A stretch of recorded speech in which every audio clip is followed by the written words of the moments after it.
Welcome back, everybody, to the Figures and Flippy Shit Wrestling podcast. We were off last week because of our trip over to Red Bank to the Jay and Silent Bob Secret Stash. If you're a Jay and Silent Bob fan, I highly recommend checking it out. And I did pick up some toys from that hunt that I'll show at the end of this video, some of my favorite finds. But with that being said, we do have some wrestling to talk about. Yes. So, as always, I'm Chris. And to my, if you're on YouTube, it looks like it's to my left, might be my right, I'm not sure if it's mirrored or not. But we have the Paul Heyman, to my tribal chief Roman Reigns, Susan. So, this week's going to be a little weird, because Raw and SmackDown, we're going to be real honest, until the draft, there's not really much going on. Yeah. We're kind of just a lot of repeats. Yeah, we're just kind of rehashing some things, kind of buying time till the draft, which is next week. So, we're excited to see what the draft brings once it happens. It's pretty much being billed as Triple H finally taking control of the entire thing and pushing his story. Which I'm here for. Yeah, so we'll see how that works out. We did get a new development, though, with the Bloodline. Mm-hmm. Because the Bloodline and the Judgment Day kind of teamed up together. Yes. To get rid of... Well, they teamed up together for Solo to destroy Rey Mysterio. Mm-hmm. But then also Judgment Day was supposed to destroy KO and Sammy. Yeah, which we'll go ahead and fast forward to that. Solo got the job done, and the Judgment Day did not. But what I was going to say before we dive in completely is AEW is going to be a little bit weird when we talk about it this week too, because we were there live. So we didn't get to take our normal notes that we would take, because we don't want to sit in a live crowded wrestling show with a notebook. Yeah. So on Raw, let's go ahead and do what we usually do. We'll run down the title stories. As far as the world title, there is no story. Roman is just gone. And he has no challengers. The closest that we have to it is the Cody and Brock feud. Yeah. Which I'm excited for this match. I'm excited to see what it looks like. Because I know what Brock Lesnar matches look like, and I know what Cody Rhodes matches look like, and I don't know which one we're going to get. Yeah. And it just depends on how willing or how into fighting Cody Rhodes Brock is as well, so well it's going to be. Yeah. I'm thinking Cody takes at least 9 German suplexes. 9 German suplexes, yes, well, you didn't mention they do have a match at Backlash. They do. That was made official this week. There was a segment where Cody came out and Adam Pearce was like, hey, don't do this. You're not cleared. And Cody was pretty much pissed off. And Brock came out, kind of goaded him a little bit. And so, I'm interested to see where this goes. I'm interested to see how this plays into the title picture. But we'll see. Yeah. We'll see. Yeah. As far as the U.S. title picture, Austin Theory fought Bobby Lashley again. Bronson Reed interfered, caused pretty much a disqualification. Yeah. Austin Theory got away with his title. Which goes to the theory of how he never actually wins, because somebody's always coming after somebody else. Yeah, which I do appreciate the continuity with that. But eventually you're either going to have to make Austin Theory or not. And I think the John Cena match at WrestleMania was supposed to do that, but I don't feel like it really accomplished it. No. Because I understand that, Cena's pretty much working now to not get hurt, so the movies that he works on aren't delayed, because Rock has to do the same thing. Yeah. So I understand that. But at the same time, do we really take up a WrestleMania spot with that? There's somebody easily on the roster full time that could have fought Austin Theory and put on a good match. This is what I've always said about the Legends coming back and getting getting all the star power. Yeah. Which I don't really know if John Cena did with Austin Theory, but it kind of ties in with what you were saying. I don't really think that match did any favors for either of them. No, I don't even really remember the match. Mm-hmm. So that doesn't bode well. No, Intercontinental title picture with Gunther, I feel like is, well, other than the tag titles, it's probably the most active singles title scene right now in WWE. Because Gunther's featured every week, which I'm not going to complain. No. And this week on SmackDown, he fought Xavier Woods in a pretty good match. Yeah. They were talking about how it was Xavier's first time challenging for the Intercontinental title. I think with the New Day kind of being out with injury, I think this would be a great time to do something cool with Woods. Kind of do what they did with first Lenny appearance. Yeah. Kind of do what they did with Dante Martin whenever his tag team partner went out. He just kind of continued on his path, like got himself more over, which I mean Xavier Woods is already over, but he can kind of continue doing like singles things. Yeah, and you could use this draft to maybe move New Day over to Raw and let Xavier Woods get a feud for the U.S. title. That could be fun. Yeah. Yeah, because Gunther beat him pretty decisively. I don't think there's really any more meat on those bones at this point. Yeah. Because Gunther didn't even need Imperium's help to finish off Woods. He just beat him clean as a whistle by himself. Let's see. The tag titles for WWE. Next week, we're going to get a rematch of Kevin Owens and Sami Zayn against the Usos. And they're building this up. They're like, it's not just a rematch. It's a WrestleMania main event rematch. And it's like, okay, but that's still the same thing. It's still a rematch. Yeah, but I have a feeling that, well, they're still telling the Bloodline story.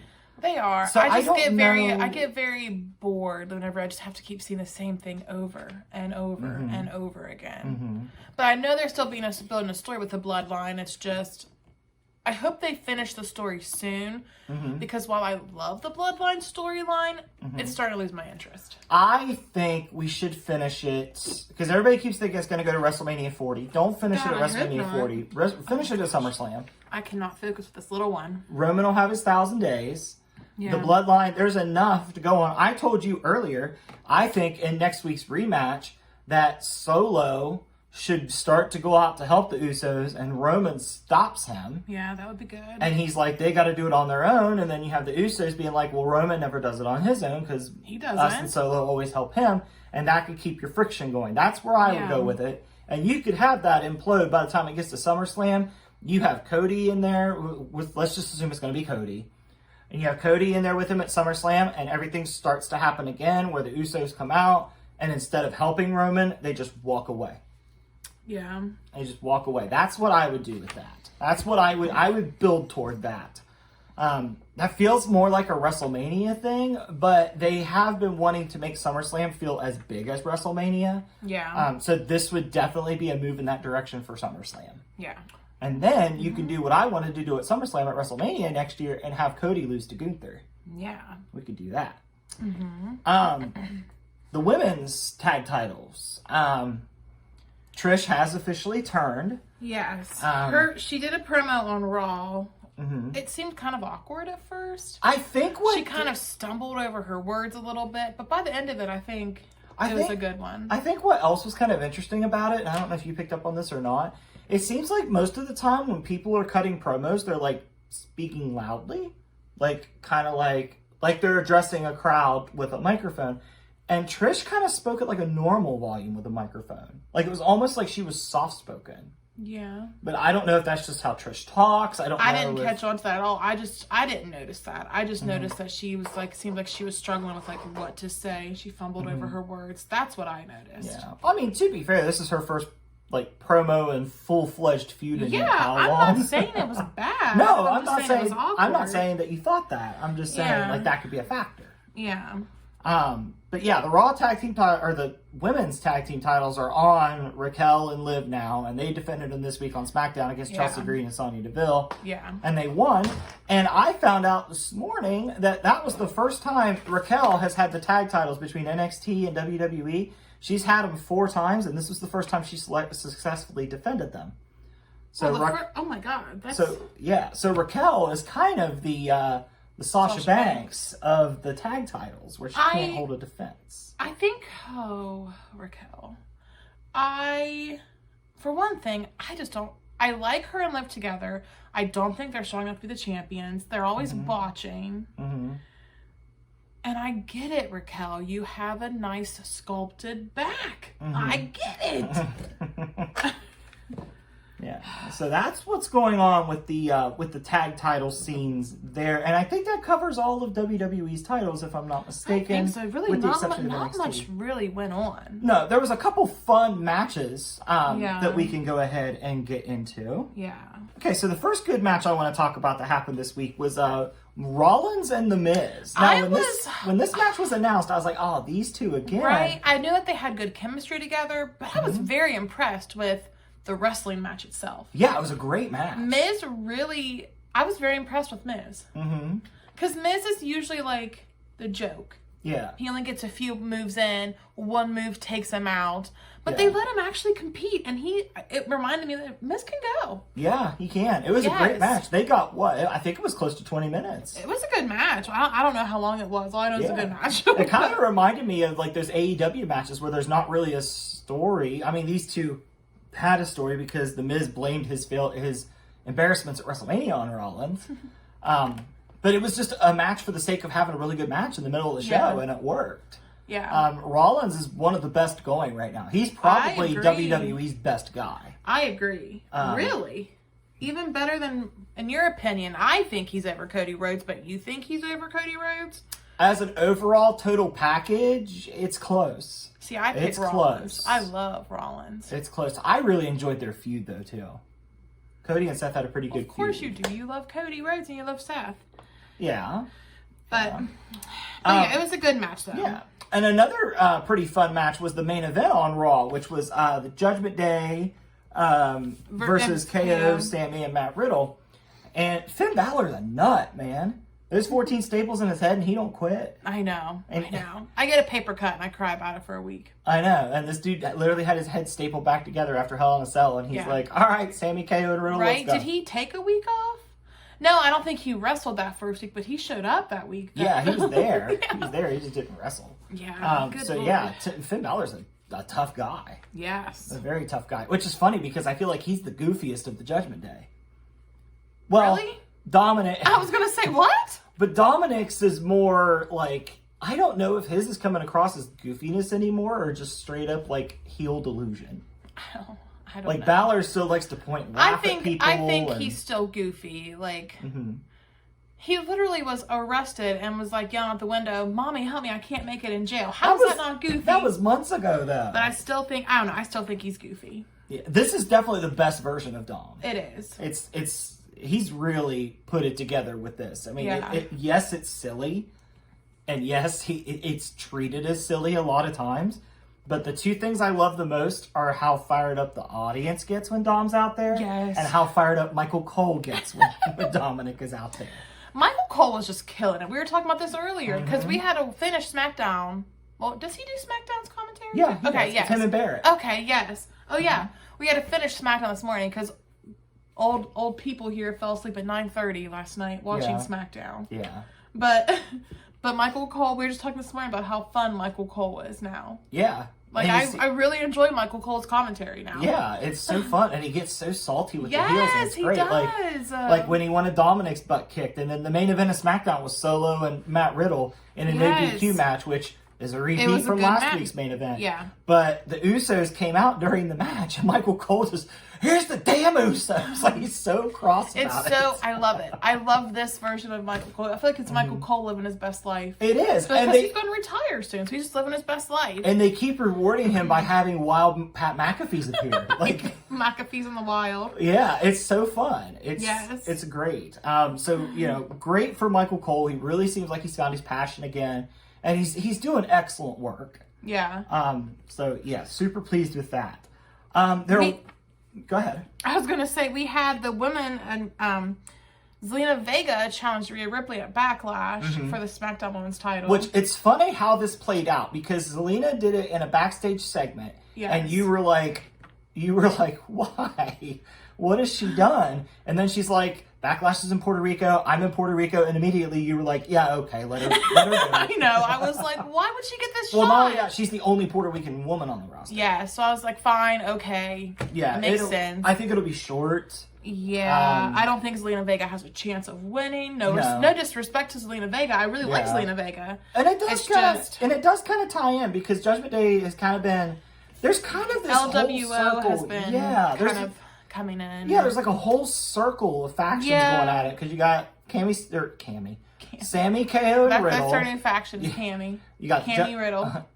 Cam Riddle. Committal. There you go. Committal. You got those three. You've got the LFO or LWO. God bless it. LFO's like a pop band from the late 90s. Yeah. So you got the LWO, Sami, KO, and Riddle. I'm going to get through this. I just have to go slow.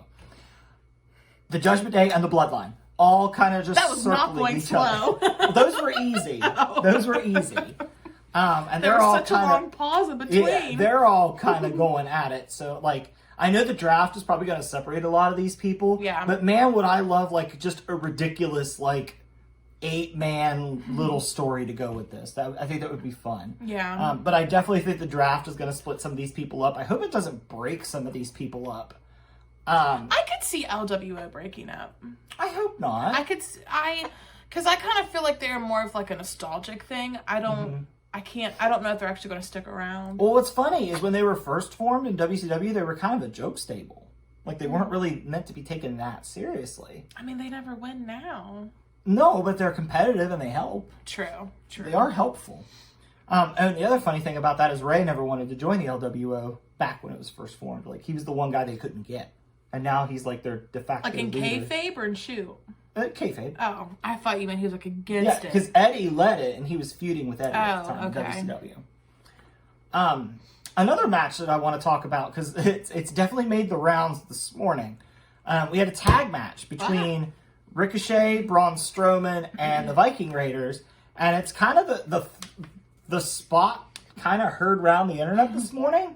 Braun went to throw Ricochet into one of the Viking Raiders, and there was no one there, so it looked like Braun just threw Ricochet at nothing.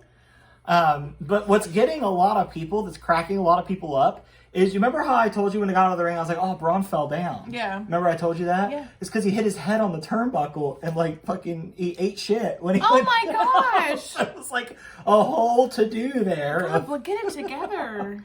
But you mentioned yesterday, you said that while you're not a Braun Strowman fan, you like the Braun Strowman Ricochet let's team. not get it twisted. Hate Braun Strowman. I like Ricochet, so I'm kind of forced to like half of them. So I'm kind of half in with them. Now, let's rewind here a little bit, because yesterday you said, this team's pretty fun. I enjoy this. No. Today, though, I'm like, I really don't enjoy them. I enjoy Ricochet still. Okay. You don't think Braun and Ricochet are fun together? You said yesterday, and I quote, they have really good chemistry. They're pretty fun. They do. I just feel like I could go into the ring. No, listen. I feel like 5 seconds after you said that, though, was when Ricochet got thrown at nothing. But. Well, listen. I just feel like I could go in and wrestle the same way Braun Strowman does, and I have no training. He just runs around the ring and throws people. Yeah, but I see your argument, and I'll raise you. Nia Jax did the same thing. And I didn't like her. Braun doesn't hurt people. Right, and I didn't like Nia Jax either. Yeah, Braun doesn't hurt people. Braun hurts himself, apparently. I mean, that's fine. I just... I just don't care about him.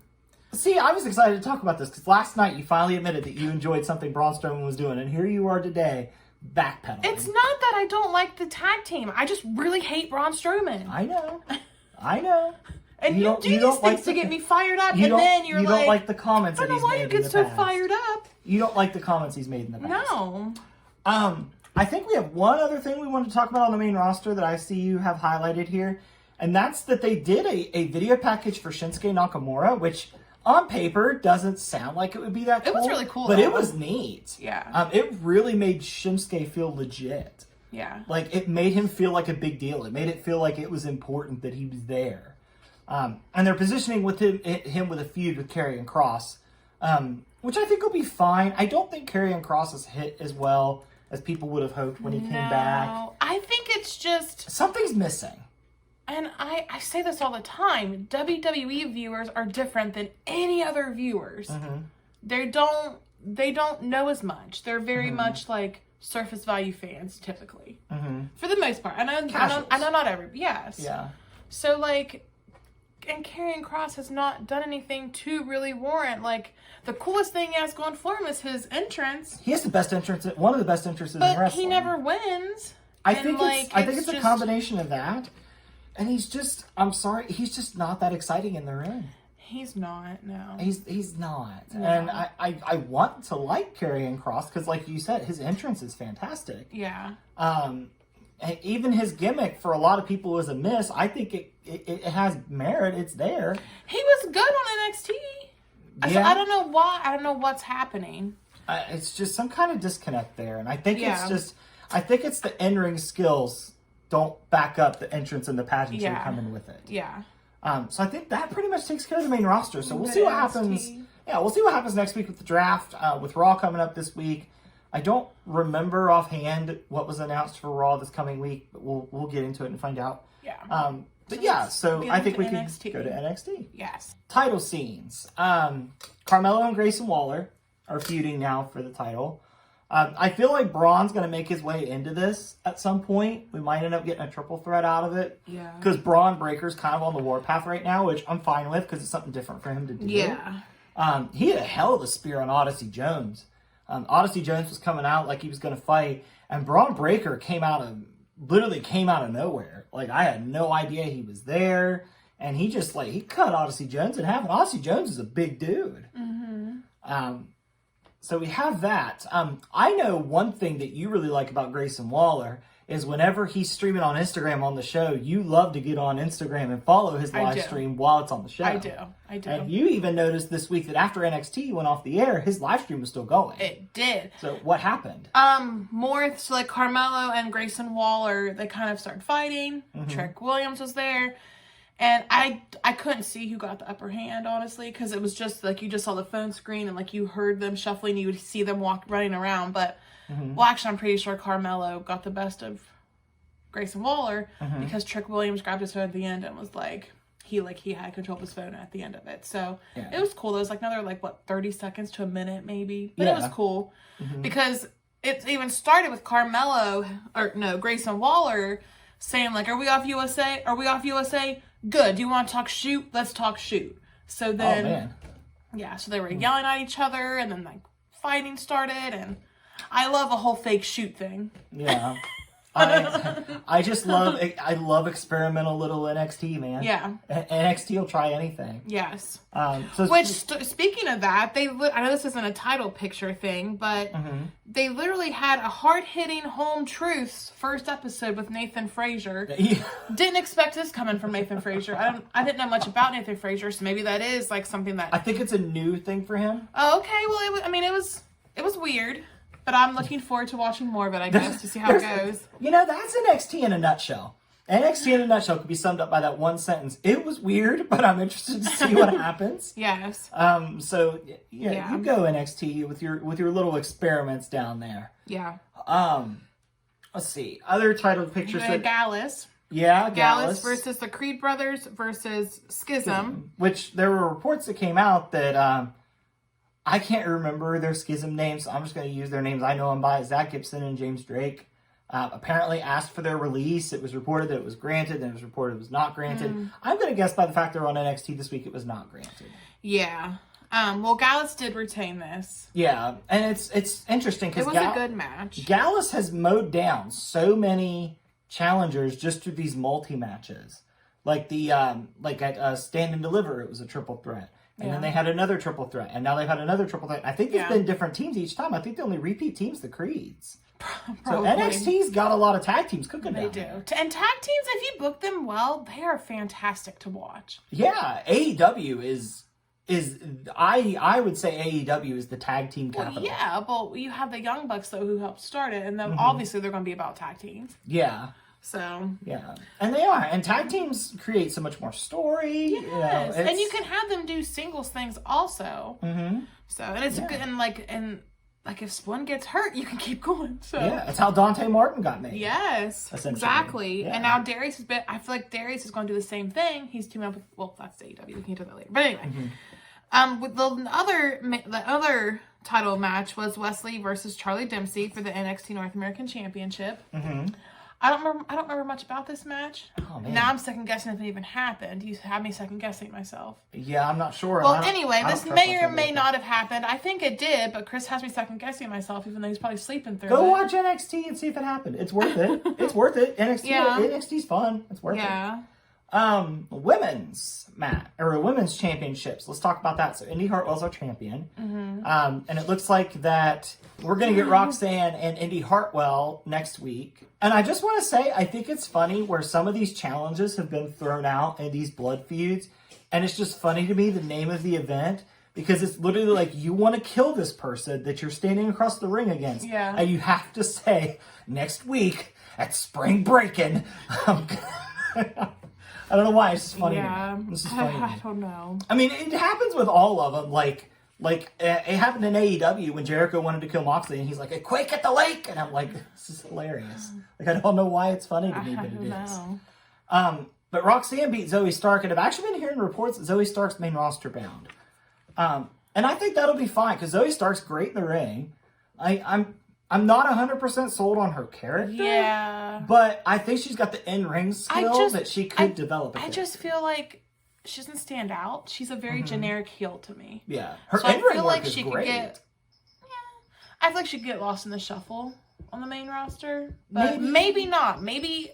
Everybody, I mean, like, Mercedes Moné praised Zoe Stark, so maybe it's just me. Maybe I just think she's generic. Because I think she's pretty good in the ring. I don't know. I think her she's very finisher's generic. Great. It's like it kind of looks like, it's like a GTS, but it's like a pinwheel. It's right. It's cool looking. Right, until you wrestle somebody bigger than you, what are you going to do then? She's pretty strong. Okay. That could be a fun, like, oh my God, look how strong she is moment. All right, we'll see when it gets there. I mean, if there. she hits it on somebody like Raquel. Yeah, okay. Or Piper Niven. Okay, I get it. You're impressed. I'm unimpressed. But good for her. She gets to go to the main roster. Okay. So that covers NXT's titles. No, the NXT women's tag team titles. Okay, never mind. There's not much. I don't think there's really anything going on right now. Isla Dawn and Alpha Fire, I don't even think were on the show this week, were they? I don't think so. I don't remember. This was back on Tuesday. I forget things. Yeah. But this is going to lead into the whole Kiana James, Fallon Henley, Josh Brooks Jensen situation, which I learned this week that apparently Brooks Jensen is Bull Buchanan's son.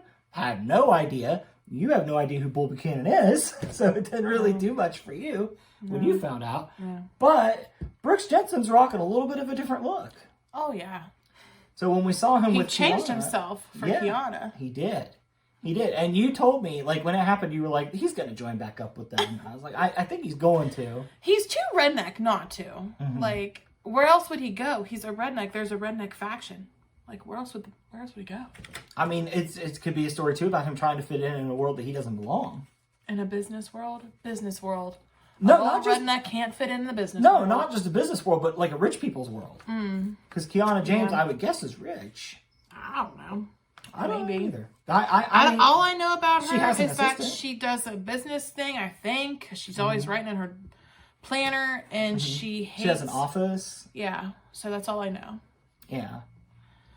But, I mean, NXT was good, though. I'd give it a watch. Yeah, definitely. NXT is always worth checking out just to see what kind of stuff they're going to throw at the wall and see what sticks. And there's a lot of great characters on there. Yeah. NXT definitely, I feel like, is almost like a throwback because they have a lot of people on there that have actual gimmicks. Like, not just, hey, I'm a great wrestler. And they, like, fully commit to those gimmicks, which is different. So, yeah.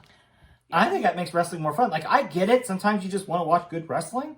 But it's hard to get over if your gimmick is a good wrestler. Yeah. Like, look at the struggles Gargano's had on the main roster. Look at Danhausen. That was literally Danhausen's gimmick at first. He had to literally switch to Danhausen. Yeah. And now he's AEW's top merch mover, and he wrestles maybe 5 times a year. Yeah. Like, it's great. And I'll say it again. Damn it, I miss Danhausen. Yes.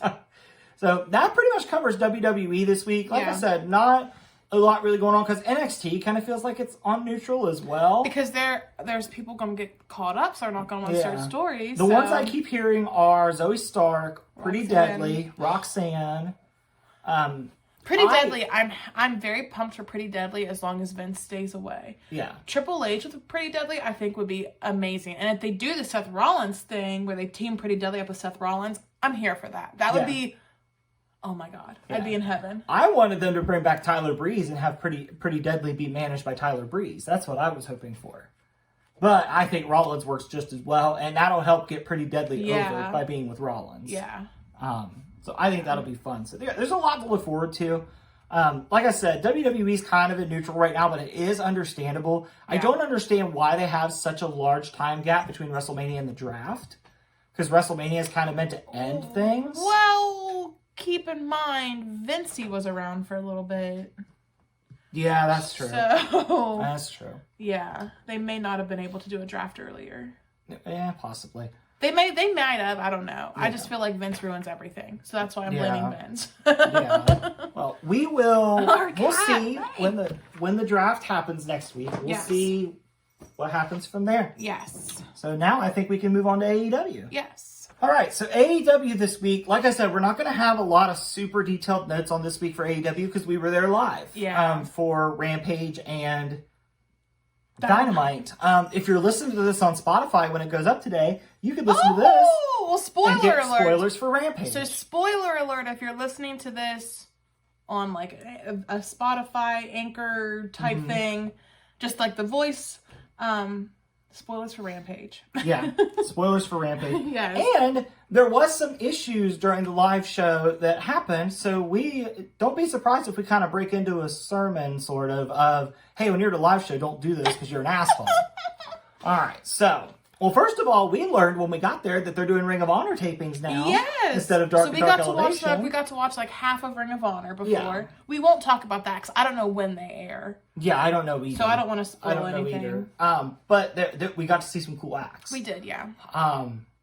So that was cool. Yes. But Dynamite opened with the world title picture. Dynamite was Dynamite. Yeah, so we opened with a Pillars promo, minus MJF for now.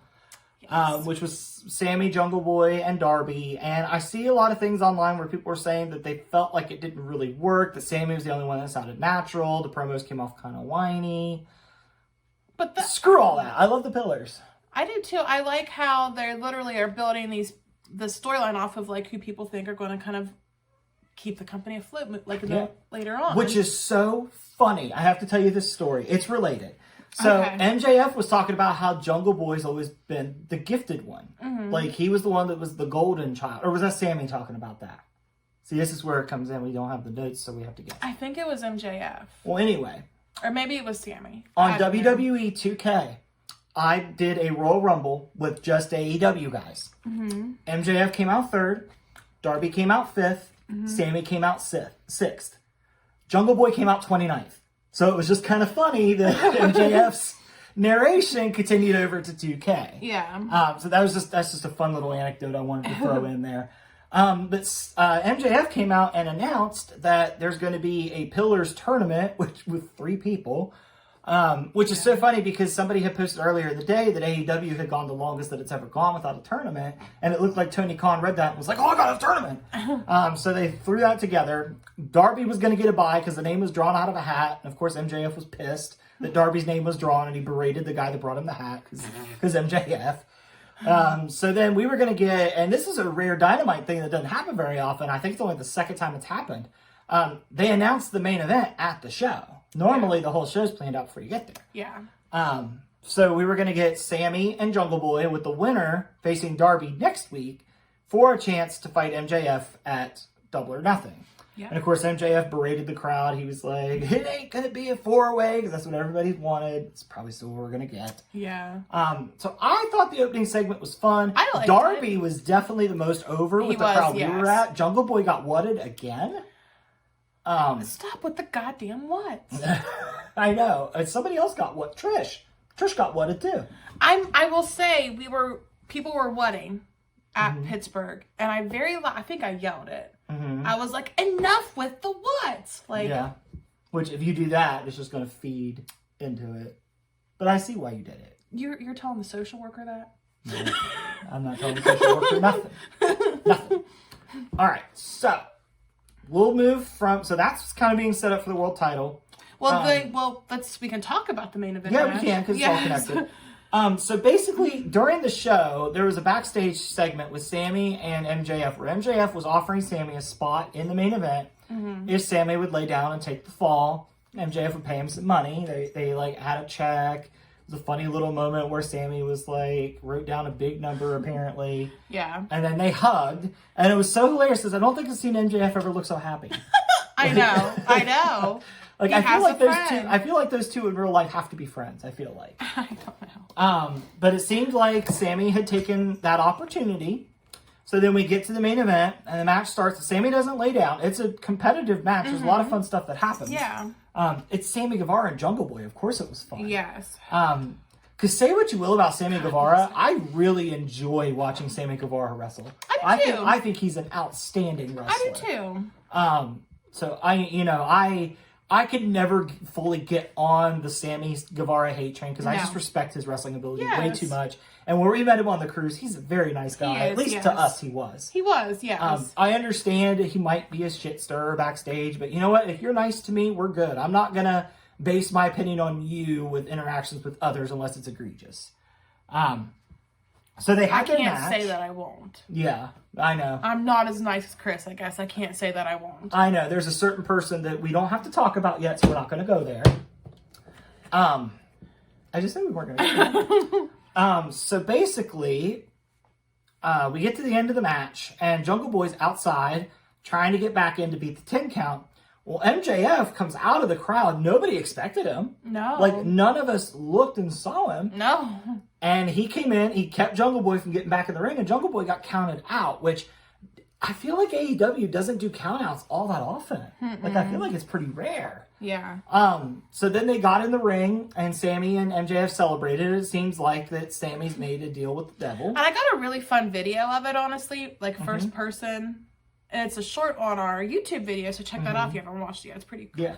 I thought it was fun. Yeah, and it was fun. And, you know, I'm interested to see where this goes, because this feels like a different way to build to an MJF match, which is nice, because normally it's somebody wants to challenge MJF. MJF sets up a row of challengers. They beat all of them. Yeah. Then we fight at the pay-per-view. So this is a little bit different. He's kind of working with one of his potential challengers, so I like the extra wrinkle. It kind of makes me think that maybe Sammy Guevara is going to be the final person. What do you mean, final person? Like he's going to win that tournament? Mm-hmm. Yeah. And it would be brilliant if MJF was literally using him because he felt like he could beat Sammy the most or something. So he just did that to get Sammy in his corner so he could beat him. I still think we're going to end up with a Fatal 4-Way at Double or Nothing. I think it's been teased way too much to not do it. But something that happened during this match that was pretty cool was Darby watched from the rafters, and he was actually, where we were sitting, he was essentially right above us. Yeah. Like, if he would have jumped down, he would have landed on us. Yeah. And it's kind of creepy how he just stood up there and watched, like, because he didn't really do much. There was a couple times that he made, like, hand motions, like, you watched him that much to see all that? Yeah, I kept looking up at him to see I think I glanced up once, and I just kind of... Especially when, like, MJF, like, got out there, I looked up real quick to see what Darby was doing, and Darby didn't even, like, respond. Like, he just stayed still up there until the show went off air, and then he left. But it was. I love how Darby does that as, like, a call to Sting. Yeah. I love that. As somebody that grew up watching WCW then and remembering Sting watching from the rafters, it's a really cool. How do you get up there? Oh, there's a way. There's obviously. Like yeah, you could do that. I just imagine like if Darby was on the cruise, like he could do that from like the sun deck up there, like where everybody goes to get away from people to tan, like the quiet area up there. Oh. I imagine him standing up there, like just watching. But I also can't picture Darby Allin on a cruise ship. But here we are. So that's kind of the main title picture. I'm interested to see where it goes. I hope we get the Fatal 4-Way at Double or Nothing because I think it'll be an awesome match. Give those 4 dudes, I'm not kidding, give those 4 dudes 45 minutes. And just let them do what they do best. Yeah. We had a title change on AEW this week on Dynamite. Again. So we had Powerhouse Hobbs and Wardlow. Wardlow had Arn Anderson helping him out while Hobbs had the QTV crew. And Wardlow won the title back. It was a fun match. It was hard hitting. It was a pretty good match. Yeah, it was fun. I like watching Wardlow and Hobbs wrestle, but I'm done watching them wrestle for a little bit. I've had my fill. I'm good. Yeah. Plus I don't really like how the TNT title keeps getting hot-potatoed. I know. Like it's like I don't like whenever titles change quickly. Like anyway. It went from Joe to Wardlow to Hobbs back to Wardlow. Because that just makes me feel like the title means nothing. Yeah. But Wardlow may be done with Hobbs because we had a post-match angle, but it wasn't with Hobbs. Yes.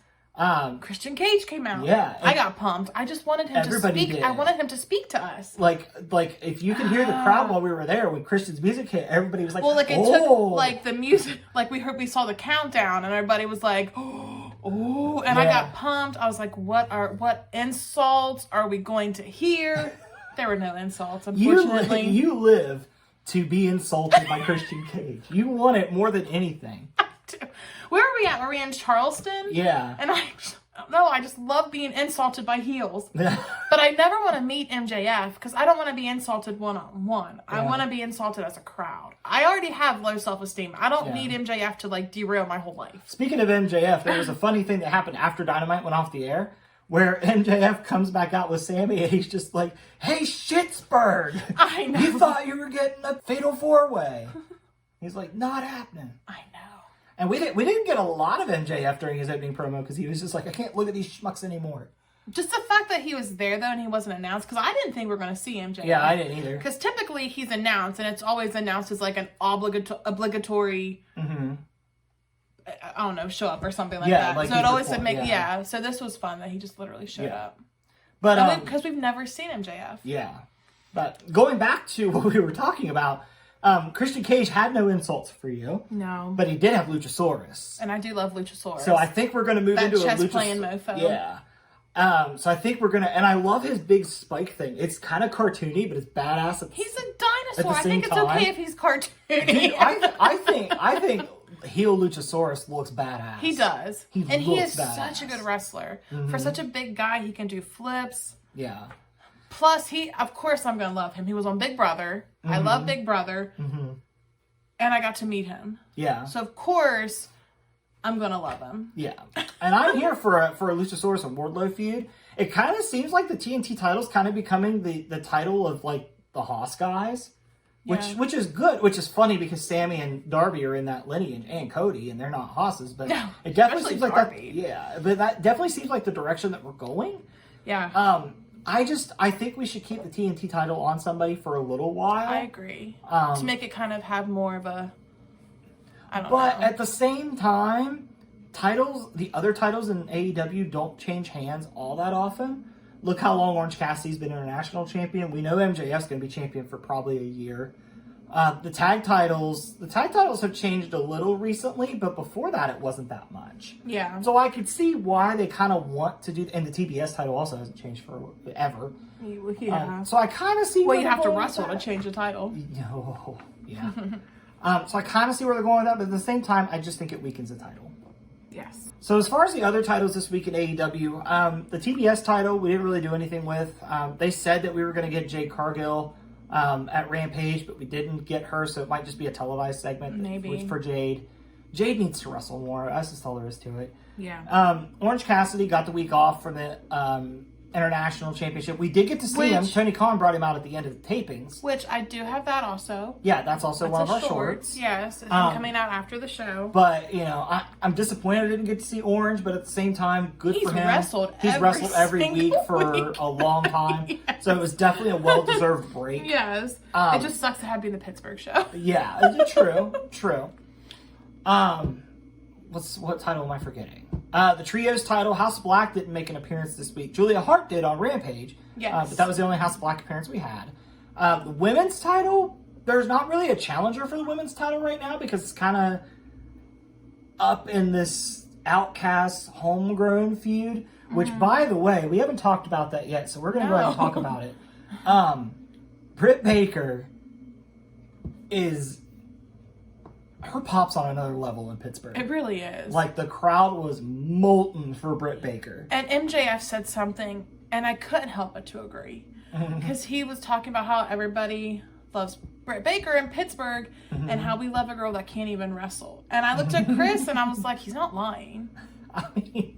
I mean, she can wrestle. It's just you can tell that she's a little slower than everybody else. Yes, and she kind of slows him down. Yeah, a little bit. But what one thing that was really cool though was between Dynamite and Rampage, Britt Baker's parents were at the show. It was it was a cute moment. And her dad was going around taking pictures with people that had Britt Baker's shirt. Like anybody that he saw with a Britt Baker shirt on, he would get a picture with them. Yeah. I just think that's so cute. Yeah, that's such like a proud doting dad thing to do. Yeah, imagine like most people were like, oh, my kid does this, my kid does this. He gets to say, my kid's a dentist and a pro wrestler.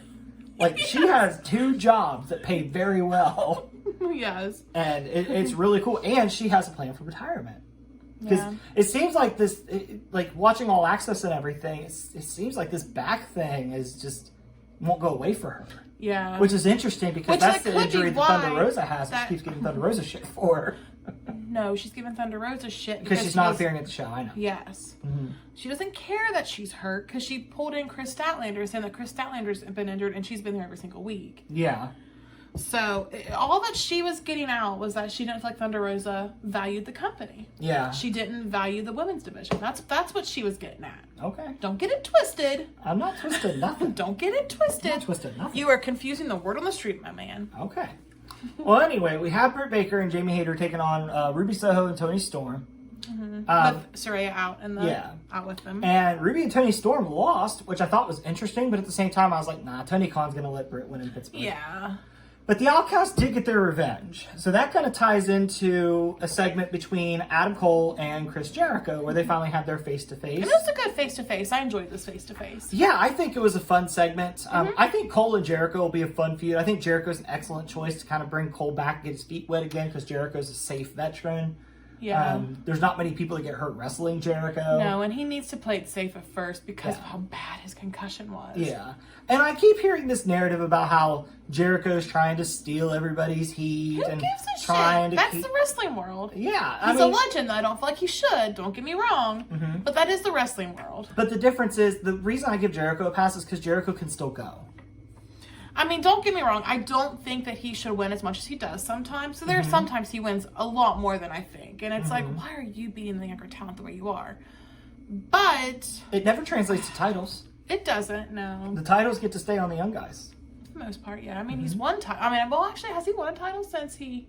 Not since he gave up the world title. He fought for the trios title that one time. I was going to say, he's only had one title the whole time at AEW, hasn't he? He had the title. And he I had feel the like world that title. makes sense when he had it, because it was getting the show on the map. The show was just starting. He was an excellent choice for the first champion. Yeah.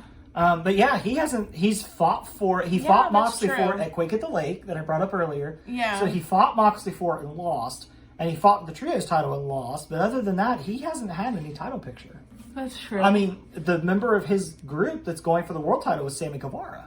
True, yeah. So I understand why people can see that, but at the same time, like, I don't buy into that. I don't think he's out there being like, oh, this is the most over act. I'm going to work with them so I could be relevant. No, I think he'd be relevant no matter what. He picks the people for his, like, factions that aren't really even over. Like, look at the JAS. You have, like, Daddy Magic, Cool Hand. Are those the same people? Hager. They're not over. So, yeah. Daddy Magic's getting there. But they weren't at first. No, they weren't. No. And I think Guevara could stand on his own at this point. Yeah. I think he could. Yeah. I kind of wonder if, because Guevara is so under the wing of Jericho, I kind of wonder if Sammy Guevara is going to play a part in Jericho's last match. You've theorized that many times. I don't know. Sting has said that Darby will be involved in his. Yeah. So it makes sense. Well, let's move on from this, though. Yeah. So let's move Well, we didn't even talk about what happened, how Britt Baker tied in. Okay, well, let's get that. So basically, they ambushed Adam Cole, the JAS did, and then Britt Baker came out to help him, which I told you, I was like, that's interesting, this Britt Baker. Well, then the Outcasts came out and attacked Britt Baker, and the JAS and Outcasts kind of teamed together to kind of screw up Britt Baker and Adam Cole's day. So Adam Cole was handcuffed to the ring and had to watch Ruby Soho beat the hell out of Britt Baker. And then Saraya hit her with with a kendo stick. Yes. So that was interesting. I like when men and women mix. I do too. It makes the show feel more. I do too, because I'm so tired of people thinking that women are fragile. They're not freaking fragile. They can take hits just like the men. Well, not just that. Like, I like to see stories like that. Like, I get, like, you have like Sammy and Tay, and for a while you had Becky and Rollins a few years ago. I like when it happens that it's not romantic. Like, when it's just like they team up because it's in their best interest to team up. Right. Well, I get that, but what I'm saying is that I don't understand what the big deal is with intergender wrestling. I don't understand why people are against it. I don't get it. But whatever. Yeah. I know you would love to see some intergender wrestling. Yeah, absolutely. Yeah. I'd love to see a woman kick a man's ass. Yeah. Is that why people are against it? They don't want to see a woman beat a man? No, they think it's a bad look to see a man hitting a woman like that. Even though they're both trained wrestling, then that's their job, is to get beat up? Yes. Sounds stupid to me, but whatever. And you're the feminist. So then we had Jay White fight Commander. which was really fun. Commander's really fun live. Yeah. He's really fun to watch live. He had Sean Spears like in the crowd, like rating all of Jay White's moves, which was really funny. It definitely seems like that Sean Spears is kind of going back to that 10 thing that he was doing. It definitely seems like he's going back there. Juice Robinson, of course, was out there for Jay White. Jay White beat Commander. The ending of the match felt very sudden. I feel like for everything that Commander put into the match, he got taken down really easily by Jay White. Yeah. Yeah, I would agree with that. Yeah. Of course, Sean Spears got attacked, and then Ricky Starks came out. So it definitely seems like Ricky Starks and Sean Spears are on a team here against Juice and Jay. Mm-hmm. So we'll see what develops there. And this goes along with the Jericho narrative too, because everybody's like, "Oh, Ricky Starks is feuding with Jericho. He's done." No, he's got a feud with Jay freaking White. I think he's fine. Yeah. And then we had the Elite and Blackpool Combat Club segment. So the Elite came out, and they were talking about how they didn't really have anything to say. And of course, Bryan Danielson was all over that. Bryan Danielson, I think he was the person I got most excited for when he came out. Was he not? Yeah, because at first he was on the TV. Yes. And then he like walked out with the microphone, and you're like, "Oh, he's here." Yeah, like, I got so excited to see him. And of course, he said that because they had an interview segment scheduled and had nothing to say, that made them amateurs. So he keeps driving home the amateurs thing. He said that Kenny Omega was the least amateur one? Yeah, he is the one that had the most potential. Yes. Yeah. So he was going to murder him. he got his screwdriver back out, was going to, literally the way he talked, kill Kenny Omega. Yeah. And then Don Callis came out. Bryan Danielson stares him down. Bryan Danielson's just like, "What are you doing, Don?" And Don runs backstage. Which everybody laughed because Don just took off running. Yes. But Don had a plan. He did. Don came back with Takeshita, so we finally paid off that storyline from Dark Elevation. Yes. Where Don's been trying to court Takeshita. And Takeshita came out for the save. There was no Hangman because he's still selling the, he got his eye gouged out. But yeah, Takeshita came out and helped, and the Elite seemed to kind of welcome him. They raised their hands with him. Yeah. So I think this is something really fun for Takeshita to sink his teeth into. I think it'll be really fun. I think he's a great fourth person to kind of feud with the Blackpool Combat Club. If you're not going to use Hangman, especially since it's kind of nice too, because in Bryan Danielson's lead up to facing MJF at Revolution, he had to get through Takeshita to do it, and they had a really good match. Oh, that's why Bryan Danielson looks so... Yeah. I forgot about that match. Mm-hmm. So yeah. But tell me again how AEW doesn't tell stories. I mean, they don't as well as WWE, I don't think, but they're getting better with the storytelling. They are. They're putting together more cohesive stories. Yeah. So we only have a couple more things to talk about. There's one more thing on Dynamite and just a few more things on Rampage that we'll get into. All right, so speaking of the JS, you brought them up earlier. Daddy Magic and Cool Hand seem to still be feuding with the Acclaimed. I'm not really sure where the end game's going here. No. But I mean, if it keeps the Acclaimed on TV, right. Let's do it. And I don't mind Daddy Magic and Cool Hand because they're funny. They make me laugh. Yeah. I like that. So. And of course, we always have that Cruise soft spot. We met Cool Hand. He's a really nice guy. And you got to tell Daddy Magic that something makes your nipples hard. Yeah. Yeah. The hard nipple bros. Anyway, so that took care of Dynamite. It was a really fun show to be at. AEW always delivers live. Even if the show itself isn't great, you're still going to find something that is a lot of fun. Yeah. And you've brought up that you kind of prefer AEW live to WWE because you feel like you could be more of an adult. I know. I don't have to tiptoe around the 5-year-olds. Yeah.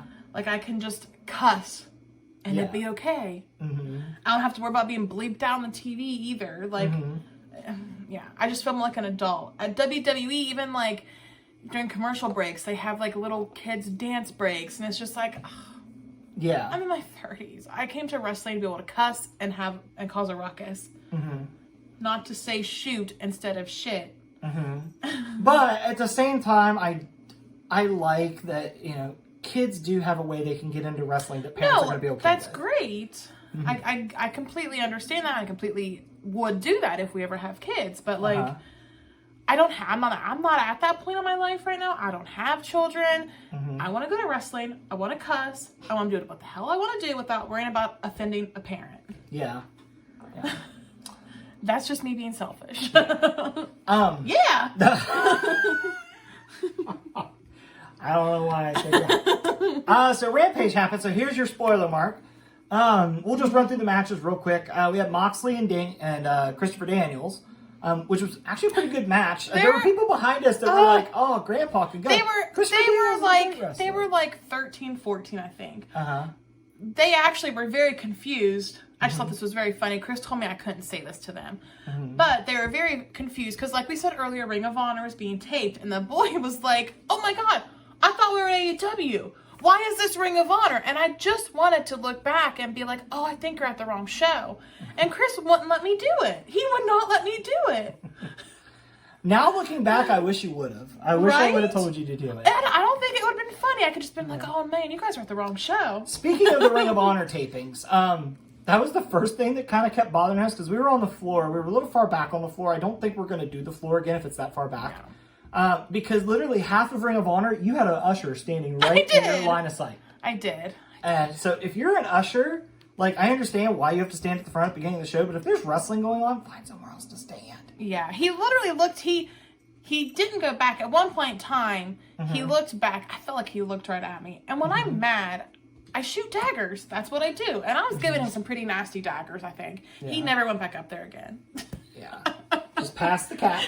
Pass the cat. There was, Rampage had the other two things that we had a problem with. So during the Moxley and Christopher Daniels match. Well, first of all, Moxley during Rampage came out right beside us. Yeah. Why didn't you post that as a short? I definitely will. I'll post that because he was right beside us when and he came out. It's so funny because the dude beside me was beside me the whole night. He was a really cool dude. I think his name was Joey. And he was right beside me the whole night. And when Rampage started, he got up to go get some ice cream. And Moxley came down and walked around and came back. And then after Moxley was in the ring wrestling, he came back and he had ice cream.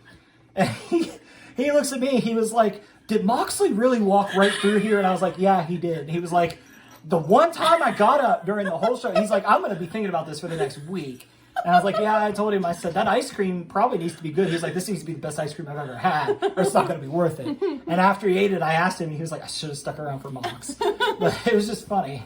But it was really cool that Moxley was that close to us. And he's a scary guy up close. Like, he is. I wouldn't want to mess with him. He's a pretty big dude. Yeah, I wouldn't want to mess with him. No. Speaking of messing with Moxley, though, during his match, we had some asshole that got himself kicked out, got belligerently drunk, from what I understand, and was trying to get over the guardrail. Did you not see him walk? Oh, I saw him walking. And this dude was walking back. He had his wife and his kid with him. His kid was like 9. 8. Yeah. And this dude was walking back, and he was like raising his hands, trying to get over with the crowd. And first, like... his wife was pissed behind him. Yeah. And I'm sorry. The show is not about you. And the fact that you would go there and embarrass your family like that, like... Fuck you, dude. Like, I'm sorry, that might get us demonetized, but no. Moxley and Danielson are in there, or not Danielson, Daniels are in there, you know, putting on a match where, you know, one of them could potentially get hurt and never do this again.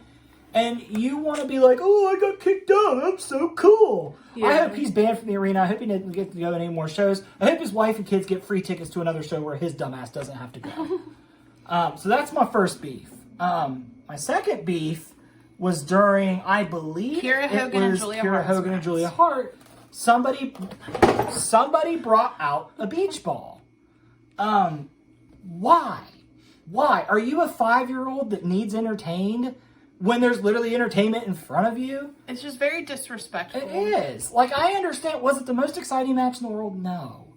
But a beach ball? Get on your phone if it's back. If it can hold your attention that long.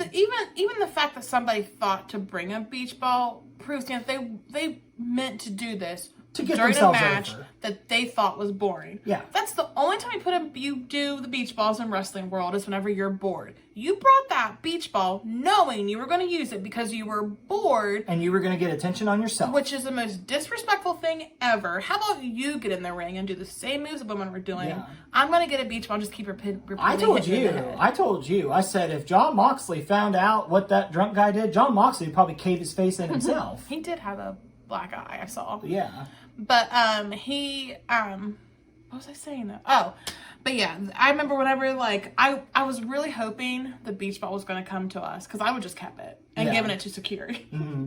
Like, when the beach ball first came out, the first thing I told you was, like, where's Claudio? He'll take care of this. Yeah. I don't care.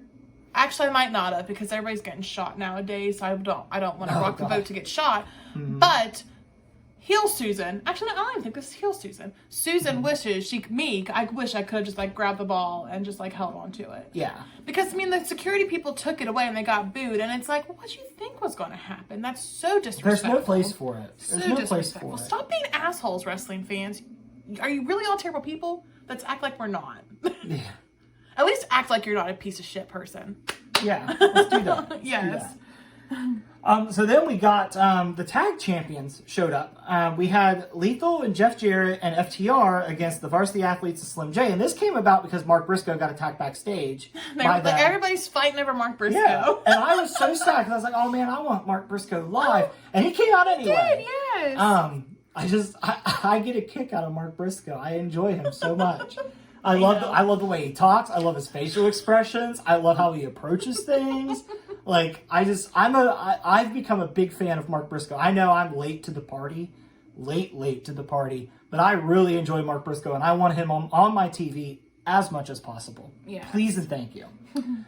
So then that'll take us to kind of the main event. Oh my God, that was awesome. So we got a little bit of a treat with the main event. Yeah. We got, which you and I have just started becoming familiar with, Hijo del Vikingo. Yes. And then we get him in the main event of Rampage, and he's wrestling Jalistico. And it was fantastic. It was amazing. Fantastic. And not only was the match fantastic, but Roosh ringside was fantastic. Okay, I didn't realize Roosh had that much personality. Yeah, he does. Go ahead, I'm just picking up what got knocked over. I was like, where is Chris going? I just picked up what got knocked over. But he literally, at one point in time, some fans were calling him douche. Yeah. Douche. And Roosh was just like, he acknowledged him. He looked at the fans, he pointed, and he was like, just a little bit. Just a little. And then, just like, I never thought to chant at him, douche. And they were like, douche. And he was feeding off of it. And at one point in time, they started chanting again, and he looked at them, and then he pointed to them, and that's whenever he charged after somebody. And I was like, I feel like he's living his life then, because that's what wrestlers want. But here's how they want the interactions like that. And here's how good Roosh is. Roosh did all this interaction and still had a spot that he had to be in the right place for, and still got there. I know. Dude's good. I really enjoy Roosh. I do too. I think he's the right kind of intense. Yes. I think he'd make a fantastic international champion. Yeah. Push Roosh. I like Roosh. I do too. So that was really fun. Just seeing him like interacting with because you don't see that on the TV. No. So just seeing him like interacting with the fans, it kind of won some points for him. I like whenever wrestlers can interact with fans because I love meeting wrestlers. Mm-hmm. I love when they interact with us. Mm-hmm. So I just like to see that. Yeah. So that was Hijo and Jalistico was fantastic. Go check it out. Hijo retained his title because it was for the AAA Mega Championship. Yeah. But yeah, definitely watch that match. Yes. Overall, wrestling this week is it's good. I mean, Dynamite would be my pick. Mm-hmm. But I was there, so it usually is going to skew me a little bit more. But honestly, it might have been my pick either way for the best show, just because WWE, they're kind of going through like a stalling point until they get to their... Yeah, I'm very excited to see what WWE puts together draft. post-draft. I couldn't think of what the word was. Yeah, I'm looking forward to post-draft. Yeah, and Triple H running everything. Oh my God, I'm here for it. Yeah, with the fresh stories. Yeah, let's see what happens. Let's see what happens. So before we go, last week we didn't have a video because we were in New Jersey for my birthday. We went to the Jay and Silent Bob Secret Stash. We also hit up a toy store while we were there. We hit up a couple toy stores. I got some old video games which are put away over there I'm not going to show, but I am going to show the figures that I got real quick. So the first thing that I found is this Batman Returns Selena Kyle. It's a model, and the plastic's kind of dunzo on here, so I'm not sure if I want to open it up and put it together, or if I just want to keep it in the box as it is. I'm not really good at putting together models, so I'm not really sure what's going to happen, but I got a hell of a deal on this because I bought this for $20, and I just noticed about 5 minutes ago there's a sticker on the bottom that says it was originally $44.99. Oh. So, good deal here. Good deal. So that was fun. Next that we have, of course, I've been collecting Batman 89, Michael Keaton era stuff, Batman Returns and Batman 89. Especially, I want to try to find as much as I can before the new Flash movie comes out, because with Keaton being in that, there's going to be all kinds of new merchandise. That's what you'll see most of back over here on this shelf if you ever look back there.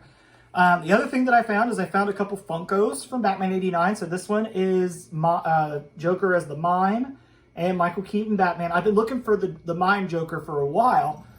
So when I saw it in this 2-pack, that was for sure a must-buy.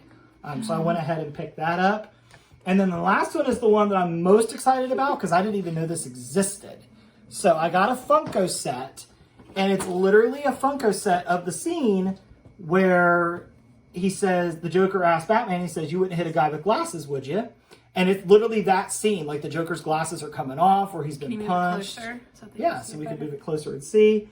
So yeah, I was really excited about that find. I didn't even know that existed. The detail, I love that, like, their mouths are bloody.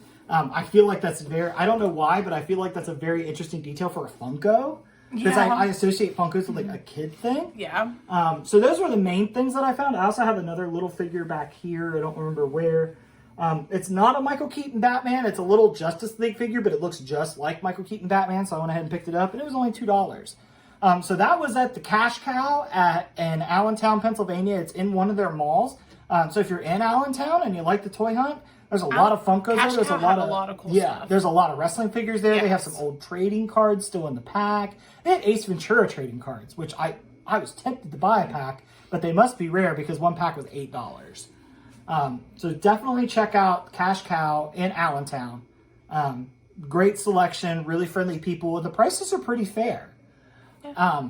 So with that being said, we have finally put the figures in Figures and Flippy Shit after 3 months. So hopefully, as we do more toy hunts, we'll be able to share more finds with you. Maybe next week, Susan can share what she's picked up at some toy hunts recently, like what she picked up in Allentown. Yeah. But for now, we're going to go ahead and sign off. So if you're not watching us on YouTube, you can find us on YouTube at Figures and Flippy S. If you do get on YouTube, make sure you hit that like, comment, and subscribe button. Help us get those up. That helps our channel. It helps bring awareness.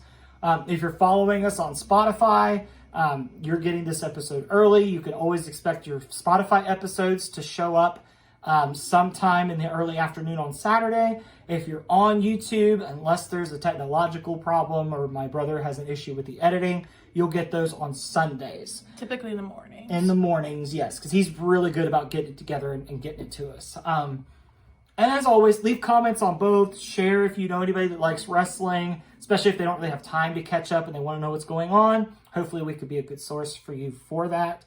As far as the toy side of things, I don't think we have another toy hunt until Toy Hio in June. We were going to go to Toy Vomit in May, but we've decided to push that back. Yeah. So we'll take care of that at a later point. We are going to go to Toy Vomit at some time. I just don't know when. Yeah. May is just a very hectic month for me at work. Yeah. So, yes. Yeah. No time for play in May for me. And we'll also try at the end of July and August, they have the Toys for the Ages Expo in Carlisle, Pennsylvania. And we'll be heading to that as well. Last year we had some good finds there. I got some good Batman Returns toys there. I don't know if you can see him or not, the creepy Michael Keaton that he's a bank. He's very creepy. He came from there. One of my Toy Biz figures, my Joker figure came from there. So that'll be fun. We'll definitely track that. We'll try to get some more shorts up for you guys of some of the toy hunts and some of the other wrestling things. So keep an eye out for all that. We're trying to put them together as much content as we can. But until next week, we'll see you all then. Enjoy your wrestling. And always remember, despite the assholes with beach balls and getting arrested and everything else, wrestling is in fact a community. We bid you adieu. And then if I can make a heart. Yeah.